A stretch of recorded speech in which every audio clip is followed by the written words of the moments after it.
Aisha, a young resort worker dreaming of a better life. Sheikh Khalid Mansoor, a powerful Dubai businessman known for wealth and influence. Their worlds collided in the Maldives. What began as a forbidden romance quickly spiraled into obsession, betrayal, and a disappearance that remains unsolved to this day. In 2017, the Maldives glowed under the golden sun, its turquoise waters attracting travelers from every corner of the world. Among the most awaited arrivals that season was Sheikh Khalid Al Mansour, a powerful businessman from Dubai. He was known not only for his wealth, but also for the attention he commanded wherever he went. His name carried weight, whispered in hushed tones among the resort staff even before his private jet touched down. Within hours, a grand yacht appeared off the coast, signaling that this was not just another guest, but someone used to being treated like royalty. For Aisha, a 24-year-old waitress at the resort, the Sheikh's arrival was just another reminder of the vast distance between her modest life and the lives of the rich she served. She came from a small island nearby, where her family lived in a simple wooden home, relying on fishing and seasonal tourism. To her, the resort job was more than income. It was a window into a life she could only dream about. She had seen countless wealthy guests before, but none seemed to notice her beyond the polite exchanges of service. That changed one quiet evening when she was assigned to serve a private beach dinner for the Sheikh himself. The night was warm, the ocean calm, and the stars stretched endlessly across the sky. Aisha moved carefully, balancing trays of fine dishes, nervous under the watchful eyes of the Sheikh's entourage. But when he looked at her, there was something different, something sharper than the usual indifference she expected. He asked her name, studied her face, and for the first time she felt singled out in a world where she was normally invisible. That fleeting moment ignited something dangerous, a spark that would soon grow into a secret neither of them could contain. The romance that began with a fleeting glance quickly grew into something far more dangerous. In the following weeks, Aisha and the Sheikh found ways to meet in secret, their encounters hidden beneath the glamour of the resort. At first, it was subtle.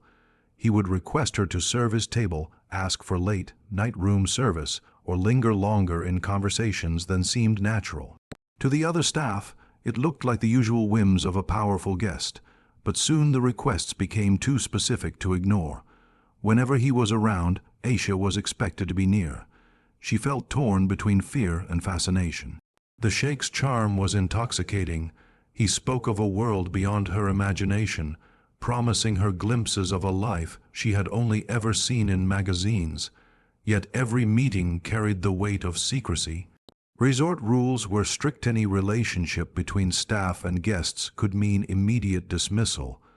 Worse, in a community as close, knit as hers, even whispers of scandal could destroy her reputation. Still, the thrill of being wanted by someone so untouchable silenced her doubts. But Paradise had eyes everywhere. Staff began noticing the way she slipped away during shifts, or how the Sheikh's guards allowed her entry into restricted areas. Some grew suspicious, others resentful, and rumors spread quickly among her coworkers. Aisha tried to stay careful, but secrecy is fragile, and every encounter left behind traces. Far away in Dubai, the Sheikh's wife was already familiar with his wandering habits.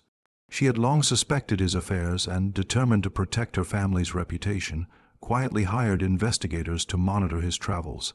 While Aisha believed their secret lived only between them, in reality, their affair was being watched more closely than she could have ever imagined. As the weeks passed, the Sheikh's attention toward Aisha shifted from admiration to something far more consuming. What had begun as flattering gestures now felt like possession. He no longer simply requested her presence, he demanded it. Every evening, she was expected to be at his villa, and his guards made it clear she was not to be questioned or stopped. The promises, he whispered, painted a picture of escape, a life in Dubai filled with wealth, luxury, and freedom from the small island that had always confined her. For a moment she allowed herself to believe it, but slowly cracks began to appear.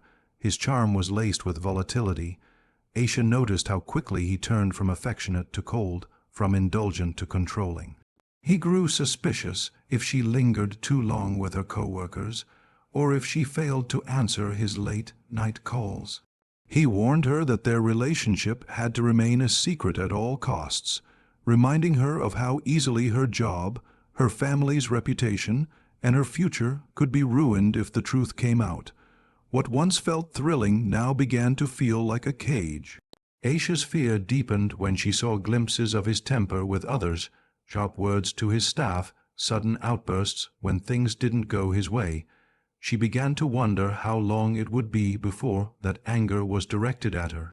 One evening, overwhelmed by the weight of it all, she confided in a close friend at the resort.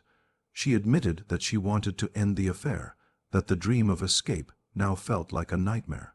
She didn't know her words would travel further than she intended. Someone, perhaps out of jealousy or fear, carried her secret back to the Sheikh.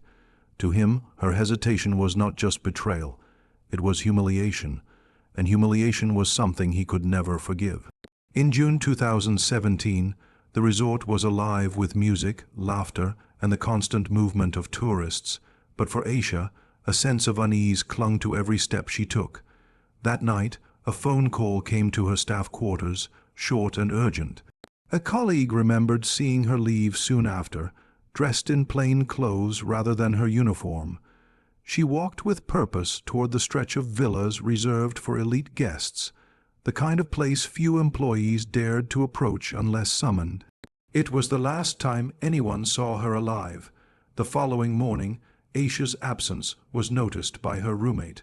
Her bed was untouched, her belongings neatly arranged, as though she had planned to return. Panic grew when her folded uniform was discovered near the private pier, placed with an unsettling precision that didn't match the chaos of someone fleeing on their own. Rumors spread quickly through the resort. Some staff whispered that she had eloped with the Sheikh. Others claimed she had been caught and punished for breaking the rules.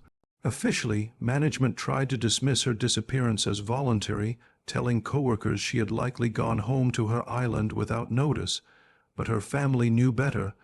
She would never leave without contacting them. When local authorities became involved, the situation turned more suspicious. Surveillance footage showed Aisha entering the Sheikh's villa late that night, but no footage captured her leaving.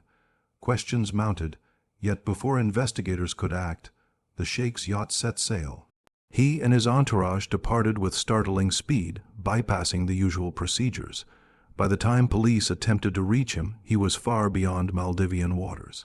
The silence he left behind was deafening, and the trail of a young woman's last movements pointed to one place only, the villa of the man who had promised her the world. The investigation into Aisha's disappearance quickly unraveled under the weight of influence and power. At first, local police appeared determined to uncover the truth. Witnesses were interviewed and security footage was reviewed, but within days, crucial evidence began to vanish. Tapes were reported missing, statements were quietly retracted, and those who had once spoken freely now avoided the subject altogether. The resort's management insisted there was no crime, only a misunderstanding, while rumors circulated that large sums of money had changed hands to keep the matter buried. For Aisha's family, the silence was unbearable. They traveled to the resort, demanding answers, but were met with vague explanations and bureaucratic delays. Officials hinted that she had chosen to leave, perhaps enticed by a wealthy man's promises, but her parents refused to believe it. They knew she would never abandon her home without a word. In their eyes, the truth was clear. Someone had silenced her, and those responsible were shielded by wealth and status.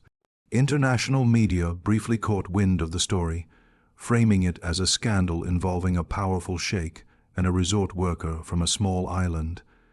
Headlines painted the Maldives not as a paradise, but as a place hiding a dark secret. Yet as quickly as the coverage surfaced, it disappeared. The sheikh returned to Dubai, untouched by the whispers of wrongdoing, his life continuing in opulence while Aisha's name faded from public memory. Her body was never found. Some believed she was taken aboard the yacht and discarded in the vastness of the Indian Ocean. Others whispered she had been silenced within the villa itself. What remained was a chilling emptiness, a paradise tainted by tragedy, a forbidden romance that ended in silence, and a family left with nothing but questions that may never be answered.